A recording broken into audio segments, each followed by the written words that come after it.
Hi, it's Mario Toneguzzi with It's Your Business on MegaPixx Media. Please subscribe to our YouTube channel so you never miss an episode.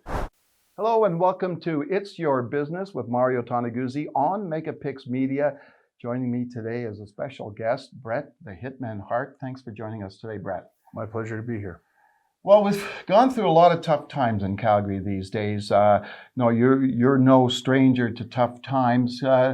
Tell me what message you have for Calgarians to get through these difficult, challenging times that we face.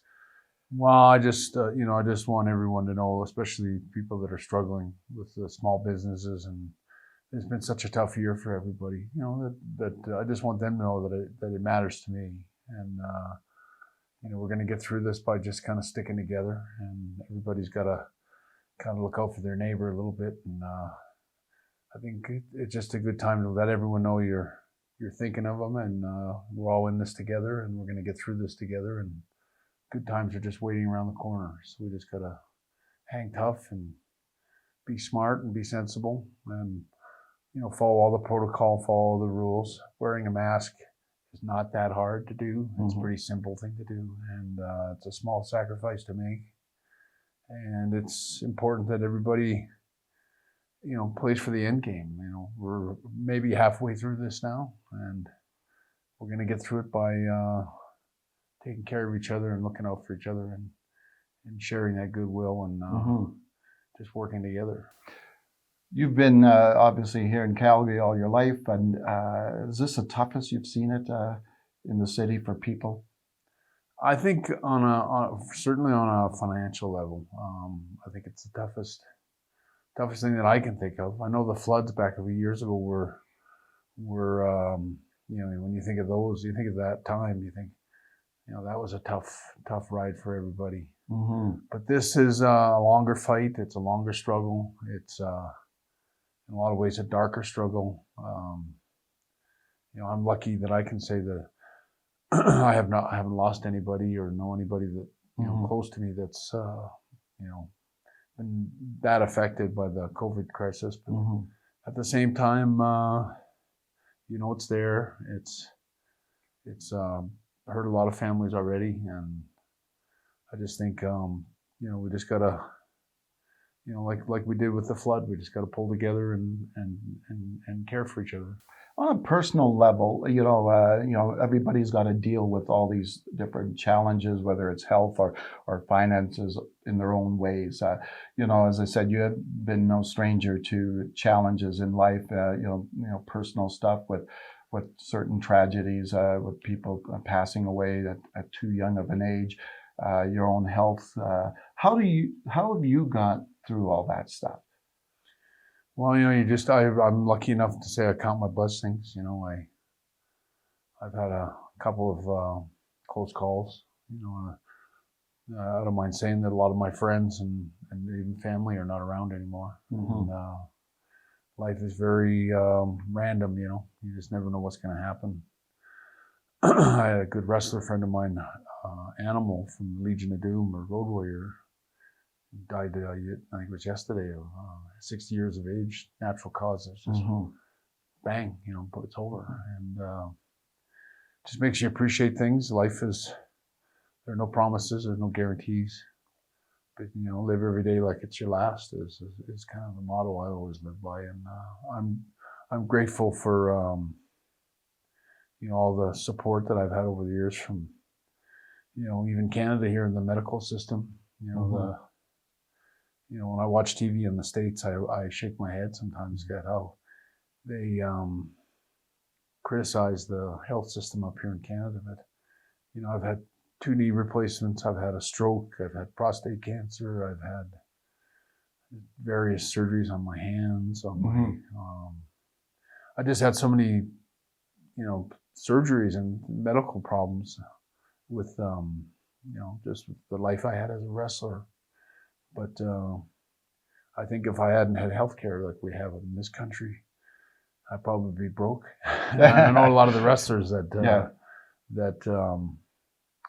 in the States that have less than issues than I do, have bad knees or bad this or bad that, and they have no healthcare and they have no benefits. it's kind of a sad thing when you look at a big corporation like WWE. Mm. The janitor that sweeps up the office building has more benefits than the pro wrestlers that built the whole company. Wow. And, Yeah. you know, you see them go on. They bought the XFL. Yeah. Sold it to Rock for peanuts. Mm-hmm. And the wrestlers have no benefits. All that money that could have gone into, you know, putting something for these wrestlers when they're when they're all destitute and all broken down, just kind of makes me shake my head at how unfair and how silly the Americans are to ridicule the Canadian healthcare system. How is your health these days? My health is very good. I'm utilizing all this time at home with this quarantine stuff, where it's actually benefited me in a lot of ways to spend a lot of time at home. I get a lot of time with my family, and I've been training a lot. Like I just take it easy. I'm not exactly like training for any kind of world-class event or anything. Yeah. But I've been doing a lot of rowing. I got a rowing machine. I do Cool. a lot of stationary bike, and I got an electric bike that I ride around in. So Okay. for the most part, I feel as good as I felt in years, and life is good right now. What is, you know, throughout your career as a wrestler, what do you think wrestling taught you? Like the biggest lesson it taught you? Well, I think the biggest lesson that I learned is that, you know, integrity is everything. You know, it's all about your integrity. Money is kind of fleeting in the sense that it's great to have money, but it's not the most important thing in the world. And I just look at my career and how, even how it ended.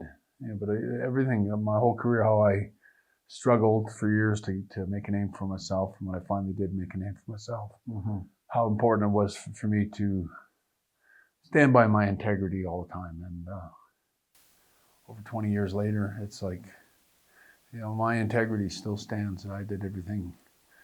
My word was good as gold then, and it still is today. Okay. One last question. You could probably throughout your career and lifetime have lived anywhere in the world. Why did you want to stay here and stay in Calgary? And you know, I could have left Calgary a long time ago. I've always loved Calgary. It's always been home for me. It's been home for my family. I never, you know, there was times like you'd have to have left my mom and dad, and I would have to leave brothers and sisters. And now as I've gotten older, you know, all my kids have grown up here. I still think Calgary's the best place in the world. You know, I could live anywhere. I could easily move anywhere I want to. But I love the 4 seasons. I wish it was a little warmer in the winter here. yeah. But, you know, there's something about the winter up here where it's, even though it gets pretty cold, and there's a certain warmth that brings families together, like coming in from the cold and being together. And I like that. I like that it seems like every spring you get a fresh start. It's like you get to start over again. And I love the 4 seasons just the way they are. And I love the people of Calgary. I know that, you know, when I talk of Calgary and I speak of how I grew up here and the people I know and the kind of people I know, you know, there's good people in Calgary that never change. You know, I think if you look at all the different parts of the city, you know, it's a city that's always pulled together. I think we care about each other up here, and you know, I'm just very proud to be from Calgary. Always have been. I don't ever see myself ever leaving here.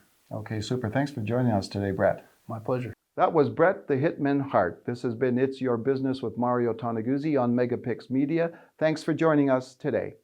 Hi, thanks for watching today's episode of It's Your Business with Mario Toneguzzi on MegaPixx Media. Please remember to subscribe to our YouTube channel so you never miss an episode.